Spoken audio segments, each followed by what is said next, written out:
2 September सोमवार पिठोरी अमावस्या। कुत्र्याला खाऊ घाला ही एक वस्तू, पितृदोष नष्ट होईल, सर्व अडचणीतून सुटका होईल, 7 पिढ्यांचं दरिद्र नष्ट होईल। नमस्कार मित्रांनो, श्री स्वामी समर्थ। सर्वप्रथम सर्वांच्या आपल्या श्री स्वामी समर्थ चॅनलवरती खूप खूप स्वागत आहे। स्वामी तुमच्या सर्व चांगल्या मनोकामना पूर्ण करो, तुम्हाला सुखात आणि आनंदात ठेवो, ही स्वामी चरणी प्रार्थना। मित्रांनो, हिंदू धर्मात प्रत्येक अमावस्याला विशेष महत्त्व आहे। या दिवशी उपवास करून पितरांना जल अर्पण करण्याची परंपरा आहे। असे केल्याने पुष्कळ फळ प्राप्त होते। या दिवशी विवाहित महिला उपास करतात आणि भगवान शिव आणि माता पार्वतींची पूजा करतात। असं मानले जाते की या दिवशी पूजा केल्याने पतीचं आयुष्य वाढते आणि सौभाग्य प्राप्त होते। वैवाहिक जीवनातही प्रेम वाढते। याशिवाय विवाहित महिलाही संतती प्राप्तीसाठी सोमवती अमावस्याचे व्रत ठेवतात। हिंदू धर्मानुसार सोमवती अमावस्याच्या दिवशी पूजा, उपवास आणि स्नान केल्यानंतर गरीब आणि गरजू लोकांना काहीतरी दान करा। सोमवती अमावस्या व्रताचं वेळी स्थिर चित्ताने आणि एकाग्र चित्ताने पूजा करा।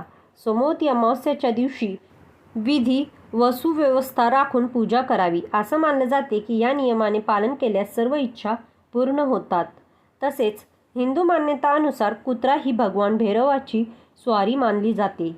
त्याचप्रमाणे कुत्र्याला शनी आणि केतूचेही प्रतीक मानलं जाते। कुत्र्याला खायला दिल्यास कालभैरव प्रसन्न होतो, त्यामुळे तुमच्यावर अपघातीही मृत्यूचा धोका नाही। त्यामुळे अलीकडच्या काळात हा ट्रेंड खूप वाढला आहे। कुत्रा हा तीक्ष्ण मानाचा प्राणी आहे। कुत्रा हा माणसाचा उत्तम साथीदारही मानला जातो। हिंदू मान्यतानुसार कुत्रा ही भगवान भैरवाची सवारी मानली जाते। त्याचप्रमाणे कुत्र्याला शनी आणि केतूचेही प्रतीक मानले जाते। कुत्र्याला पाळणे आणि त्याला भाकरी खाऊ घालणे तुमच्यासाठी किती फायदेशीर आहे हे जाणून तुम्हाला आश्चर्य वाटेल।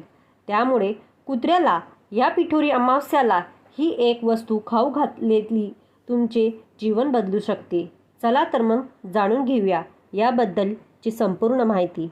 पण त्याआधी व्हिडिओमध्ये पुढे जाण्याआधी जर तुम्हालाही भगवान शंकर आणि माता पार्वतींचा आशीर्वाद हवा असेल तर व्हिडिओ संपूर्ण बघा आणि व्हिडिओला एक लाईक नक्की करा, चॅनलला सबस्क्राईब करा आणि कमेंट बॉक्समध्ये हर हर महादेव नक्की लिहा। तर मित्रांनो, आपल्या कुंडलीतील शनीची गती वाढतो आणि खूप लवकर शनीची 7.5 असेल, महादशा असेल, यापासून आपल्याला मुक्ती मिळते। घरातील आजारपण दूर करते आणि घरामध्ये सुख शांती निर्माण होते। ज्योतिषशास्त्रातील हा उपाय जरी साधा सोपा असला तरीही अत्यंत प्रभावशाली आहे। तर पिठोरी अमावस्याला दिवशी पहिली भाकरी किंवा पहिली चपाती जी आपल्या किचनमध्ये तयार होईल ती गोमातेसाठी काढून ठेवा आणि शेवटची जी काही भाकरी व चपाती असेल ती तुम्हाला कुत्र्याला खाऊ घालायची आहे। तसेच मोहरीचं तेल हे भाकरी किंवा चपातीला थोडेसे लावायचं आहे, कारण जास्त तेल लावल्यास कुत्रं भाकरी खाण्यास नकार देईल। म्हणून ही भाकरी शनिवारी कोणतेही काळ्या रंगाच्या कुत्र्याला भाकरी खाऊ घाला। जेव्हा कुत्रा ही भाकरी खाऊ लागेल तेव्हा एक छोटासा मंत्र तुम्हाला सांगत आहोत, तो तुम्हाला म्हणायचा आहे। तो मंत्र पुढील प्रमाणे आहे: ओम भ्रम काल भैरवाय नमः। हा लघु स्वरूपातील मंत्र तुम्हाला जितक्या वेळा शक्य होईल तितक्या वेळा तो जप करा आणि घरी परत यावे। ज्या लोकांना या मंत्राचे दीर्घ रूप म्हणायचे असेल त्यांनी पुढील मंत्र म्हणू शकता। जर तुम्ही पूर्ण श्रद्धेने दर शनिवारी या मंत्राचा न विसरता जप केलास तुम्हाला इच्छित फळ लवकरच लाभेल आणि शनिदेव तुमच्या सर्व मनोकामना पूर्ण करतील। धार्मिक मान्यतानुसार कुत्रा हे कालभैरवाचे वाहन आहे। अशा स्थितीत कालभैरवाच्या सवारीला भोजन दिल्याने भैरव प्रसन्न होतात, त्यामुळे अपघाती मृत्यूचा धोका टाळलाच आहे। ज्योतिषशास्त्रानुसार कालसर्पदोषापासून मुक्ती मिळवण्यासाठी ज्या कुंडलीत काळा कुत्रा पाळणे शुभ आहे